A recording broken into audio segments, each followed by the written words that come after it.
Spirits जी। होती हैं वो अपना मैसेज हमें किस लैंग्वेज में या किस प्रोसेस के थ्रू कन्वे करती हैं? जैसे मैं कह रहा था कि जब मुझे कोई रूह दिखती है, अब इसमें वो चुड़ैल है, जिन है, या वो कोई हमारे जैसे पितृ होते हैं या जो पूर्वज होते हैं जो मतलब जा चुके हैं, हमारे माता पिता या फरिश्ते जिसे हम बोलते हैं, वो एंजल जैसे उनको इंग्लिश में बोल दिया।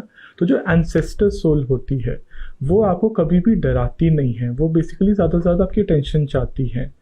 तो वो आपके घर में कोई चीज़ गिर सकती है, टूट सकती है, या आपको बार बार एक इशारा फील होएगा।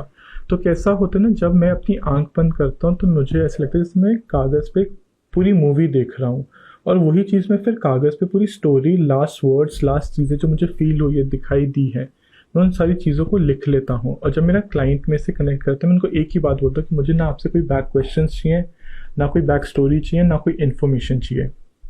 क्योंकि अगर आप कोई भी पर्सन है, अगर आप अपने आप को रीडर बोलते हैं, थर्ड आई रीडर बोलते हैं, जो भी बोलते हैं, आप उस सामने वाले इंसान से क्वेश्चंस की पूछ रहे हैं। क्योंकि अगर आप इससे क्वेश्चन पूछ रहे हैं तो देन 2+2 करना ज़्यादा मुश्किल नहीं है ना।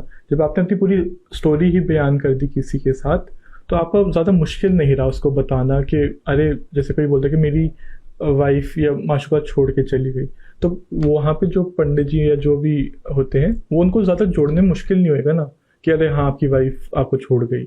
तो इसलिए कभी प्रॉम्प्ट मत दो, कोई बैक स्टोरी मत दो। उस सामने वाला रीडर अपने आप को अगर इतना ताकतवर समझ रहा है तो वो आपके बारे में बताए ना। तो this is how I work. तो जब मुझे रूहें कनेक्ट करती हैं तो मैं अपनी आंखें बंद करता हूँ, मैं चीज़ें वो क्या दिखा रही है, उनकी क्या आखिरी इच्छा है, या उनको क्या चीज़ें फील हो रही है, मैं उन सबको चीज़ों को लिख लेता हूँ और क्लाइंट को सारी वो चीज़ें बयान कर पाता हूँ। कोई रीसेंट एक्सपीरियंस आपके साथ ऐसा हुआ है किसी स्पिरिट ने खुद आपके साथ कनेक्ट करने की कोशिश की हो और अपनी लास्ट विश आपको बताई हो? एक सेशन कर रहे थे तो उसमें क्या हुआ कि जो उनके 3 बच्चे थे, मतलब एक लड़का और 2 बेटियां थी। तो उनकी मदर की ना डेथ हुई थी।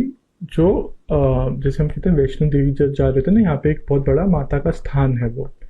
तो हम जब वो मंदिर में गए थे, अब उनको ये नहीं पता कि उनकी मदर मिसिंग हो गई थी।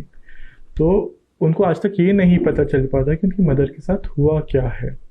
तो जब मैं बैठा, मैंने देखा कि क्या प्रॉब्लम है, उनकी मदर आज ज़िंदा है भी या नहीं। तो मुझे एक चीज़ फील हुई कि मुझे ऐसे देखा जैसे एक पहाड़ी में एक पहाड़ी में जो बस नहीं होती, वो बस एकदम से खाई में गिर गई है। और इस कारणवश वो इतने महीनों से उनकी मदर को ढूंढ रहे थे, तो कनेक्ट नहीं हो रही थी। कोई आखिरी पुलिस से कोई भी इत्तला नहीं मिल रहा था कि हुआ क्या है। तो जब उन्होंने मुझसे कनेक्ट किया तो उनको मैंने बताया कि आपकी मदर की यहाँ पे बस खाई में जाने की वजह से डेथ हुई है और इस कारणवश उनको प्रॉब्लम हो रही है। तो आप उनको पुलिस से मदद लो इस एरिया के जाके, और वो आपकी शायद से मदद कर पाएंगे। और वही हुआ कि उन्होंने जब पुलिस में बातचीत करी तो उनको पता चला कि यहाँ पे कुछ दिनों पहले एक बस खाई में गई थी, और इस कारणवश उनकी मदर की जो बॉडी थी वो मिल नहीं पा रही थी। तो जब तक बॉडी मिलेगी नहीं तो उसको जलाया कैसे जाएगा, उसके लास्ट राइट्स कैसे करे जाएंगे।